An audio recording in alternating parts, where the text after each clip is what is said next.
ये मुंबई को मायापुरी कहा जाता है, माया नगरी कहा जाता है।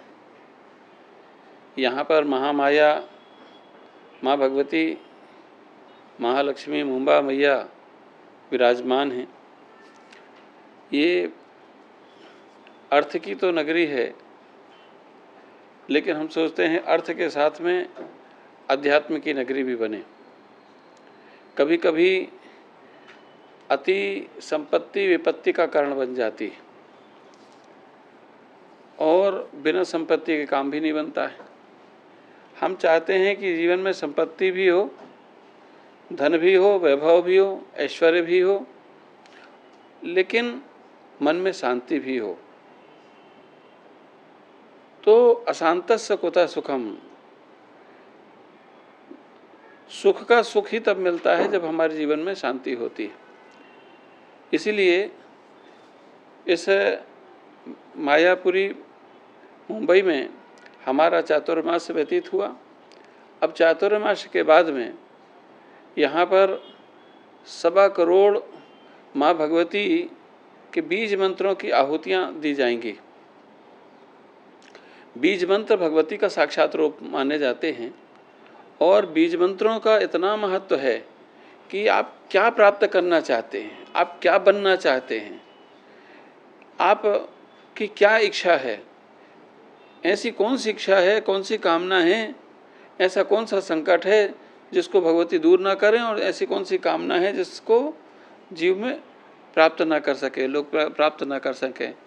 तो जो बीज मंत्र है वो भगवती का जो विराट रूप में जितनी शक्ति और सामर्थ्य होता है उसी तरह से शक्ति और सामर्थ्य बीज मंत्र में होता है। तो 1.25 करोड़ बीज मंत्रों का बांगुर नगर मुंबई गोरेगांव में 13, 14 और 15 दिसंबर को और 108 कुंड का ये विशालतम आयोजन होगा, जिसमें भोगश्च मोक्षस्थ करस्थे, भोग और मोक्ष दोनों को देने वाली भगवती की अर्चना की जाएगी।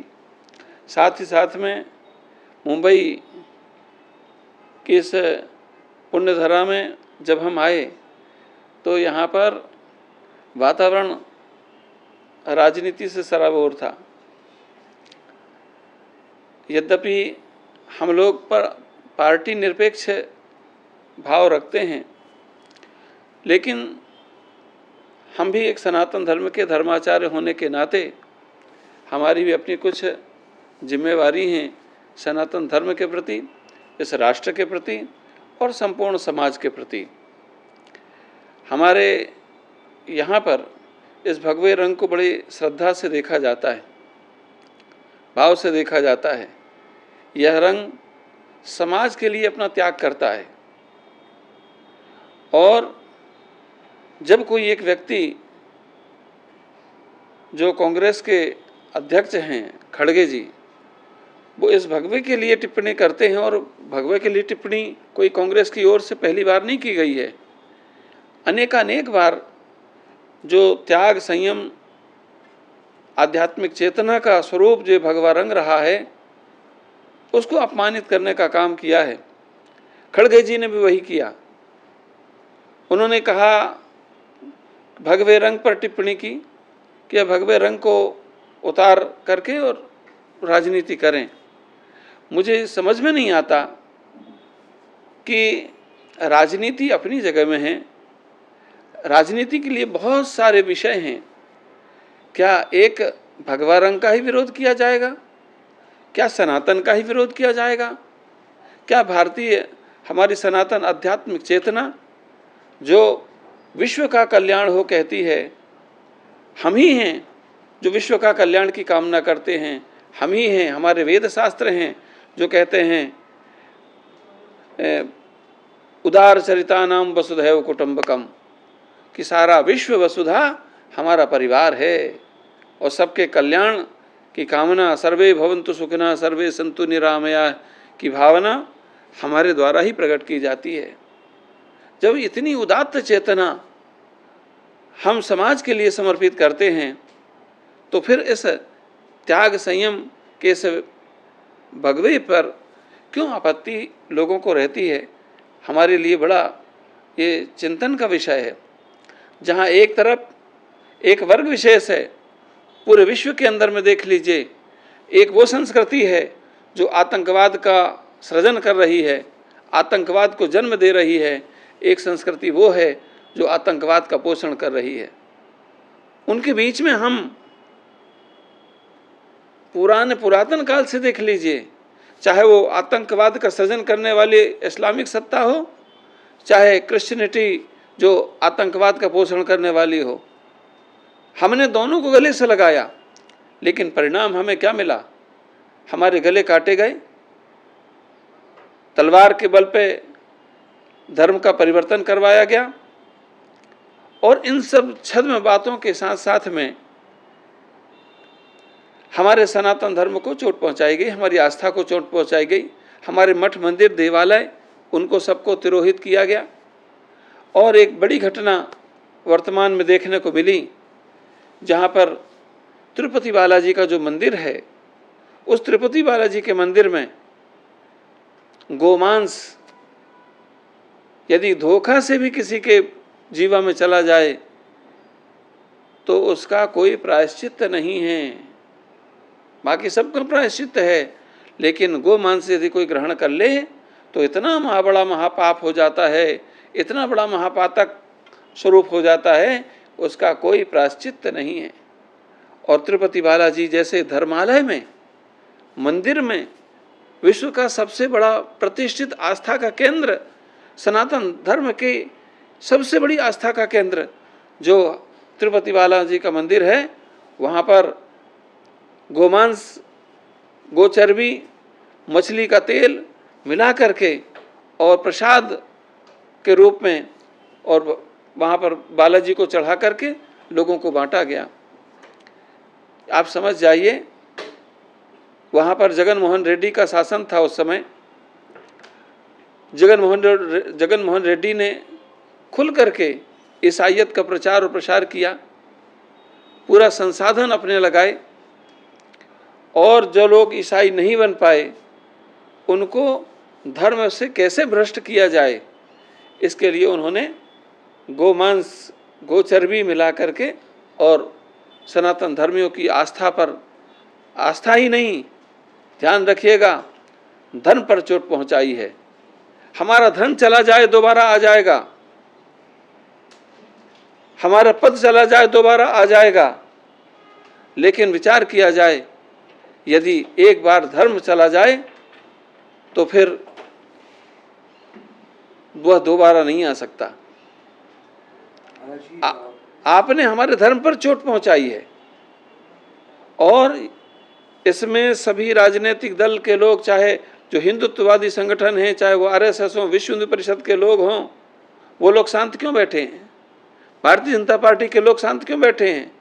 छोटे छोटे मुद्दों पर तो आवाज़ उठती है, लेकिन इतना बड़ा धर्म को भ्रष्ट करने वाला, जहाँ पर रामलला की प्रतिष्ठा का हम उत्सव मना रहे थे, उसी मंदिर में ले जा कर के 1.25 लाख वहाँ पर लड्डू चढ़ाए गए। अब 1.25 लाख लड्डू लोगों को बांटे गए होंगे। अब विचार करिए कि वो 1.25 लाख लड्डू 1.25 लाख लोगों ने ही नहीं, तिनका तिनका करके कितने लोगों ने खाया होगा, कितने लोगों का आपने धर्म से भ्रष्ट कर दिया। हमारे यहाँ आहार शुद्धौ सत्व शुद्धौ सत्व शुद्धौ ध्रुवा स्मृति की भावना रखी जाती है, आहार शुद्धि पर ध्यान रखा जाता है, लेकिन कितना बड़ा कुठाराघात किया गया हमारे सनातन धर्म के साथ। और सनातन धर्म से संदर्भित जितने भी लोग हैं वो शांत क्यों बैठे हुए हैं?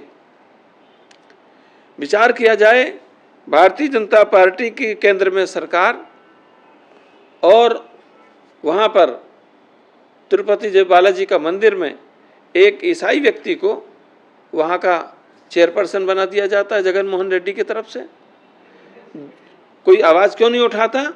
इसलिए नहीं उठाता क्योंकि उस समय राज्यसभा के लिए और तमाम तरह के कई सारे विषय थे जिन पर लोगों को समर्थन की आवश्यकता थी सरकार को।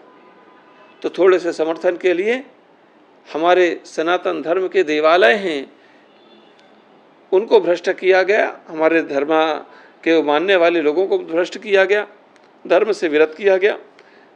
अब हमारा ये संकल्प है कि जितने भी हमारे देवालय हैं, जितने भी धर्म स्थान हैं, सबको मुक्त किया जाए, राष्ट्रीय और सरकारी व्यवस्था से, क्योंकि धर्म का संचालन धर्म की सत्ता के द्वारा होना चाहिए, ना कि सरकारी सत्ता और राज्य सत्ताओं के द्वारा होना चाहिए। राज सत्ता और धर्म सत्ता धर्म को न समझती हैं, न उसकी मर्यादा और गंभीरता को समझती हैं। इसलिए आवश्यकता है कि धर्म की रक्षा करनी है तो हमें वैदिक सनातन बोर्ड की स्थापना हमें करनी पड़ेगी, और उसकी मांग एक धर्माचार्य होने के नाते हम करते हैं कि भारत की सरकार एक वैदिक सनातन बोर्ड की स्थापना करे, और उस बोर्ड में सिर्फ धर्माचार्य ही हों, कोई राजनीतिक दल के व्यक्ति ना हो, कोई ऐसे संगठनों के व्यक्ति ना हो, सिर्फ और सिर्फ संत महापुरुष ही रहेंगे। और प्रामाणिक रूप से जो संत हैं, महात्मा हैं, वो लोग उसके सदस्य रहें, और सारा नियंत्रण जितने भी धर्म स्थल हैं उनका सबका नियंत्रण यदि होना चाहिए तो उस वैदिक सनातन बोर्ड के पास में होना चाहिए। महाराज जी, महाराष्ट्र में मुंबई की धरती पर आप हैं, अभी इलेक्शंस हुए, वहाँ पटोगे कटोगे इस तरह की जो राजनीति है, इस तरह की राजनीति हुई, धर्म को लेकर राजनीति हुई, और ये अमूमन हो भी रहा है ज़्यादातर। क्या कहना चाहेंगे इस बारे में? और साथ ही साथ वोट जिहाद का भी एक जो परंपरा शुरू हुई, उस पर क्या कहेंगे आप? हम समझते हैं कि जिहाद जैसा शब्द हिंदुस्तान की सनातन धरती पर यदि नाम लिया जा रहा है तो ये बहुत एक दुर्दांत विषय है, विभत्स विषय है। इससे बड़ा जाहिल विषय और कोई हो नहीं सकता कि जहाँ पर हम वैदिक सनातन परंपरा को मानते हैं और देश का विभाजन यदि हुआ तो धर्म के आधार पर हुआ, धर्म के आधार पर हुआ। हिंदुस्तान हिंदुओं के लिए और पाकिस्तान और बांग्लादेश मुस्लिम पक्ष के लिए बनाया गया। अब विचार किया जाए जो लोग यहाँ पर बराबर का अधिकार मांग रहे हैं वो किस मुँह से मांग रहे हैं, किस बिना पे मांग रहे हैं? हम चाहते हैं कि हिंदुस्तान में जो विभाजन हुआ था देश का तो वो धर्म के आधार पर हुआ था। तो हिंदुस्तान की तकदीर का निर्णय कौन करेगा? यहाँ के मूल निवासी करेंगे, जिनके लिए हिंदुस्तान बना वो लोग करेंगे। वोट देने का अधिकार सिर्फ सनातन धर्मियों को होना चाहिए, हिंदू धर्मावलंबियों को होना चाहिए। हम सरकार से मांग करते हैं ताकि ये वोट जैसा जिहाद जैसा विषय हमेशा हमेशा के लिए समाप्त हो जाए, लव जिहाद जैसा विषय समाप्त हो जाए। हम भी यह भी चाहते हैं, नहीं तो हमारी बेटी किसी फ्रीज में पाई जाए, किसी बैग में पाई जाए, हम ये नहीं कभी कदापि नहीं चाहेंगे। हम चाहते हैं मुस्लिम संप्रदाय के बेटे बेटी उस संप्रदाय में विवाह करें, हिंदू संप्रदाय के बेटे बेटी हिंदू संप्रदाय में विवाह करें, अपने माता पिता के और विचारों से वो करें, चाहे वो संप्रदाय के लोग हों चाहे इस संप्रदाय के लोग हों। दोनों की सुरक्षा संरक्षा, इसमें संस्कृति की, विचारों की, धार्मिकता की, इसमें सभी तरह की सुरक्षा दोनों संप्रदायों की है। और दूसरी तरफ आपने कहा बटोगे तो कटोगे। जब हिंदू मुस्लिम की बात आती है तो आप भाईचारा की बात करते हो, और भाईचारा कैसे निभाया जाए? एक तरफ गौ माता जो हमारी पूज्या है, हम जिसे माँ कहते हैं, वो तुम्हारे लिए हलाल है, वो तुम्हारे लिए हर तरह से स्वीकार है। तुम्हें यह ख्याल नहीं रहता कि उससे हमारी आस्था जुड़ी हुई है, श्रद्धा जुड़ी हुई है। वो गौ माता को हम गावो विश्वस्य मातरम, वो गाय को हम विश्व की माता कहते हैं। यद्यपि सिंध जैसे जो वोट के लिए स्वार्थी लोग हैं, वो लोग गौ माता को राज्य माता का दर्जा देते हैं। गौ माता को राज्य माता का दर्जा देना गौ माता का अपमान है। जो गौ माता विश्व की माता है, सम्मानित व्यक्ति का बराबर से सम्मान न करना भी उसका निरादर और अपमान माना जाता है। आपने गौ माता का अपमान किया है गौ माता को राज्य माता का दर्जा दे करके। गौ माता विश्व की माता है। वहाँ पर निर्णय यह होना चाहिए था कि वहाँ पर आपने अवमुक्तेश्वरन जैसे और सदानंद जैसे जिन्होंने अपने गुरु को मौत के घाट तक पहुँचाया, ऐसे अप्रामाणिक शंकराचार्य के नाम पर ख्यापित लोगों को मंच पर बैठा करके गौ माता को राज्य माता का दर्जा देकर गौ माता का अपमान किया। गौ माता विश्व माता है और राष्ट्र माता हमारी भारत माता है। वहाँ पर घोषणा ये होनी चाहिए थी कि हम इतने गौशालाओं का निर्माण करेंगे जहाँ गौ माता की रक्षा होगी। वहाँ घोषणा ये इस बात की होनी चाहिए थी कि जितने भी यहाँ पर गौ बूचड़ खाने हैं, गौ माता की हत्या के केंद्र हैं, उनको हमको सबको समाप्त कर देंगे। वहाँ ये घोषणा होनी चाहिए थी। घोषणा वहाँ ये होनी चाहिए थी कि हम गौ माता के संवर्धन के लिए जो गौशालाएं बनाएंगे उनको हम भूमि भी आवंटित करेंगे, हम धन भी आवंटित करेंगे। इस तरह से घोषणा होनी चाहिए थी, लेकिन ऐसी घोषणा नहीं हुई। वहाँ पर सिर्फ शिंदे ने अपनी राजनीति की। और हम चाहते हैं, हमने स्वतंत्र रूप से निर्णय लिया है, गौ माता की प्रतिष्ठा नकली फर्जी शंकराचार्यों के द्वारा गोध्वज के स्थापना से नहीं होने वाली है। गौ माता की रक्षा फर्जी यात्राएं करने से नहीं होने वाली है। गौ माता की प्रतिष्ठा और गौ माता की रक्षा यदि होने वाली है तो हमने निर्णय लिया है कि 1008 गौशालाओं का निर्माण हम पूरी भारत की भूमि पर करेंगे। साथ में अभी हमने 3 गौशालाओं का यहाँ पर हमारे पास में भूमि भी लोगों ने दी है, उसका जल्दी ही हम कार्य शुभारंभ करेंगे। जी कुछ ऐसे फर्जी बाबा है जो पॉलिटिक्स में भी अलग अलग गुटों में दिख रहे हैं काफ़ी ज़्यादा, वो शायद वोट के लिए है या वोट बांटने के लिए किसी चीज़ के लिए उस बारे में आप समझिए कि बाबा कभी फर्जी होता ही नहीं, समझ गए ना। जिनको आप बाबा के फर्जी बाबा कह रहे हैं वस्तुतः वो लोग बाबा ही नहीं हैं, संत ही नहीं हैं। संत के रूप में वो एक गोरख धंधा करने के लिए इस तरह के लोग समाज में आ जाते हैं। वो बड़े अल्पकालिक होते हैं, छोटे मोटे स्वार्थों की सिद्धि के लिए वो ऐसा कार्य करते हैं। उनके तरफ हमें ध्यान नहीं देना है।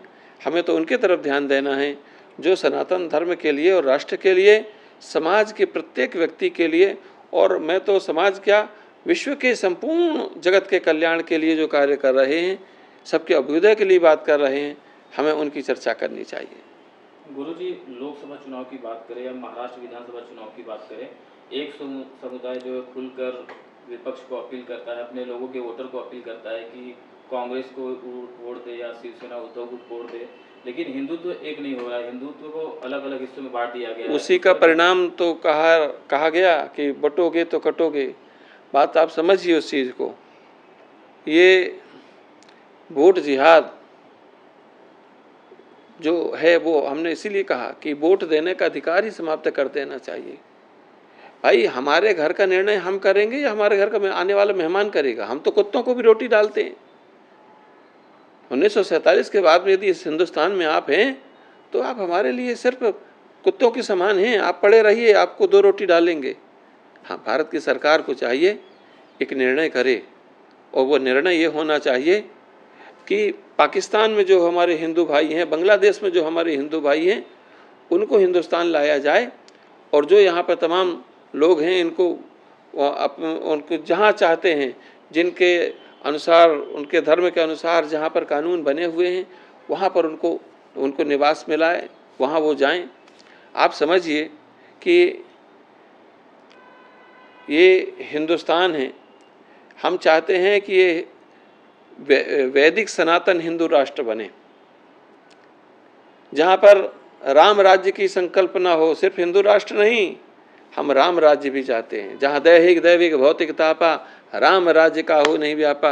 हम ये चाहते हैं, और इसका निर्णय करने के लिए जो कांग्रेस और तमाम तरह के संगठन काम कर रहे हैं कि जातिगत जनगणना होनी चाहिए, हमको जातियों में वर्गों में बांटने की चेष्टा कर रहे हैं, हम उसका कभी भी समर्थन नहीं करते और कठोर निंदा करते हैं कि जो हमको बांटने की चेष्टा कर रहा है उसे देश में सरकार नहीं, उस किसी राजनीति करने का किस तरह का कोई अधिकार नहीं है।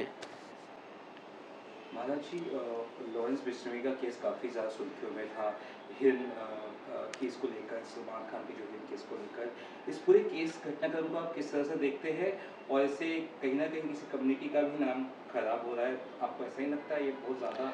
देखिए, बात समझने की ये है हम हिंदू धर्म के धर्माचार्य होने के नाते हमारे यहाँ ये परंपरा व्यवस्था है, हिंसा दूयेते अस्य स हिंदू।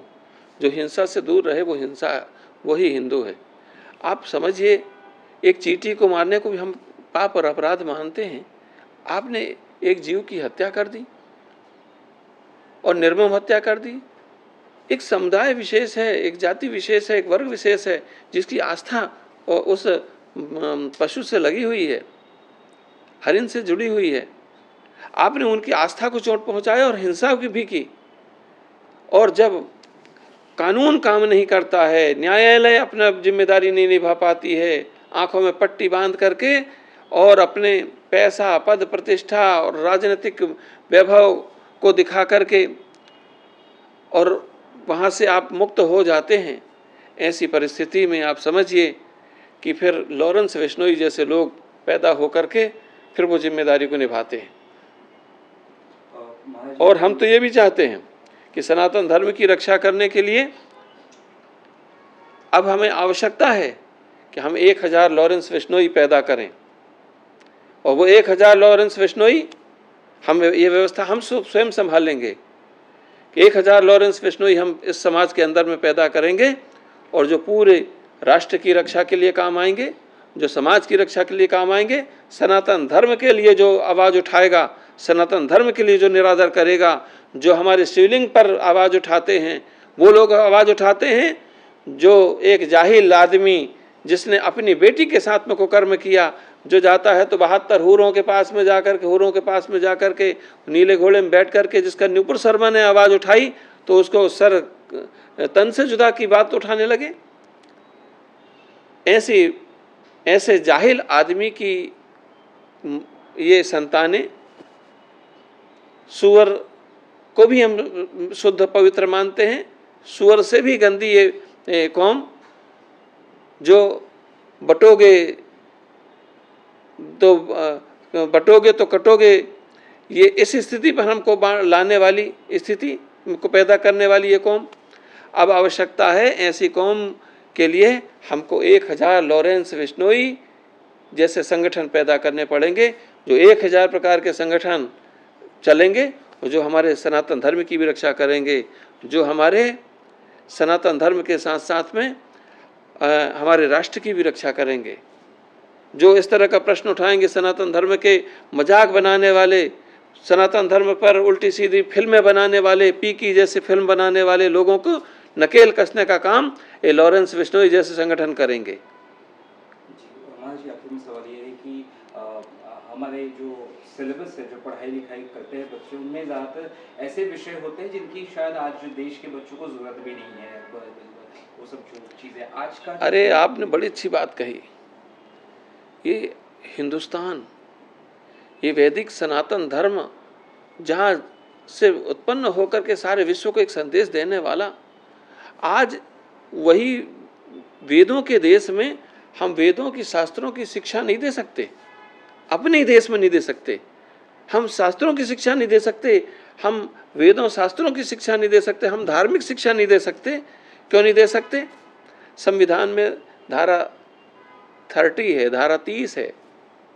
उस आर्टिकल 30 के तहत ऐसा प्रावधान है कि इस्लामिक लोग अपनी शिक्षा दे सकते हैं, क्रिश्चियन अपनी शिक्षा दे सकते हैं, बौद्धिस्ट अपनी शिक्षा दे सकते हैं, लेकिन नहीं दे सकते तो हिंदू धर्म को मानने वाले लोग, जो हिंदू धर्म इस मिट्टी का से पैदा हुआ धर्म है, इस मिट्टी का ही मूल धर्म है, उसको उसकी धार्मिक शिक्षा नहीं दी जा सकती।